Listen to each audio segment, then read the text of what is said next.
Hello guys, Kadoji here and welcome to another video. It's finally time to review my Mastergrade Shin Musha Gundam version. So yeah, let's take the Gundam out of the stand. So you also have a normal version and there are actually some differences with it. So the Senkoku Jin version, so this version, gets a stand with weapons and to hold the weapons. And the difference between the Gundam itself is the coloring.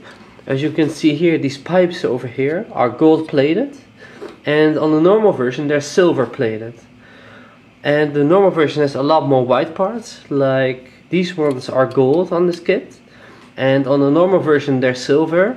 The same goes here for the legs, here over here, and the chest. So yeah, and if I would prefer one, I would go for this one because I like gold better. The only thing is with the gold, it's not integrated. So if you cut it with a hobby knife, you won't find gold plating under it, but just some plastic. So that's actually a bit of a bummer. But still, it looks really cool. And in Japan, of course, these Gundams, the Musha Gundams, are very popular. So they can be very hard to come by.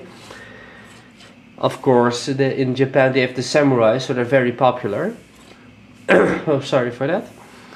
So yeah, it looks really cool, and one of the weapons you get with it is this really cool gun. It's actually very old school, and those gold plated things you see on the gun were stickers, so I did my best to apply them.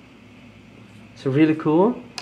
And let's take a look at articulation a bit as well. So the head, it can't go, or can it? If I push it a bit, it can go 360, but you have to push it a bit so it won't go easily. Okay, so it can go 360. Then you have the shoulder parts, they can go up a bit like this and down. Then you have the arms, they can go, oh, the shoulder's a bit in the way. You can bend all the way like this. And of course they can rotate 360. And then you have just the fingers. You have an individually jointed thumb, so the thumb can move on its own, as you can see. Then you have a trigger finger that can move on its own as well. And you have the bottom three fingers that are stuck together, so they can move up and down. Then you have the chest. It can rock side to side a bit. And it can't go 360, it's just stuck right here. Then you have these front skirts, they can go up a bit like this. And side skirts, they can go up and down a bit. And the back skirts, they can go just like this, so it's not really far. And on the back you have these thrusters, they can wobble a bit. So then you have the feet, so if you put the skirt like this, it can go up a bit. And let's see, it can go backwards all the way like this. And it can move a bit like this. And then you have the foot, it can wobble and rotate a bit. So yeah, that is for articulation on this Gundam. It's not too shabby, but not too impressive either. And again, in Japan these are very hard to come by because these are so popular. And I already showed you this really awesome old school gun. So how do you fire this gun? So what you actually do is put gunpowder in it, then stamp it with a stick. Then you have this fuse that is lit all the time. You just pull the trigger, and the fuse goes onto the gunpowder, then it shoots. And what it said, if you can do it perfectly, you can fire one shot every 15 seconds. So for that age, that was really impressive. Really cool. So that's one of the weapons. And the second one of the weapons that you get with it is of course the katana. And they chose for a red goldish katana. And I must say it looks really cool. So if you just pull it out, and the blade is beautifully curved, as you can see. Really cool, and even if you can look, the handle is even curved, so that's really cool either. And you can just equip this on the Gundam. You have this attachment part, which I'll get off here.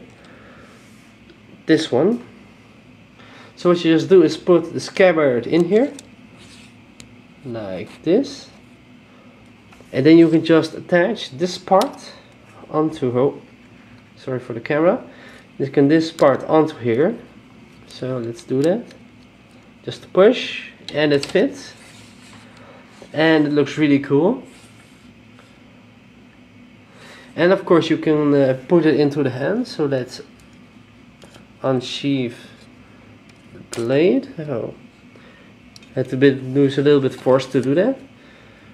So yeah, so you don't have actually a hole to put it in a pack on the hand. So you have to actually get it in there without using a tag. So just put the arm off. So what you just do is put the handle in and make sure it's really secure, so just push a lot. Then just put the arm back in and voila, it fits. And if I rock it a bit, it won't get loose or come falling off, so that's really cool. And of course you can pose it any way you like.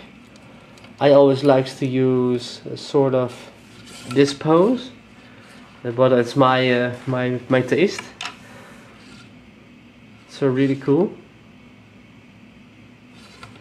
So let's put it back into the sheath on the scabbard. So like this. And of course it has two other weapons, which I'm going to show you guys also. So let's first start with this Lance Trident, which is actually very huge.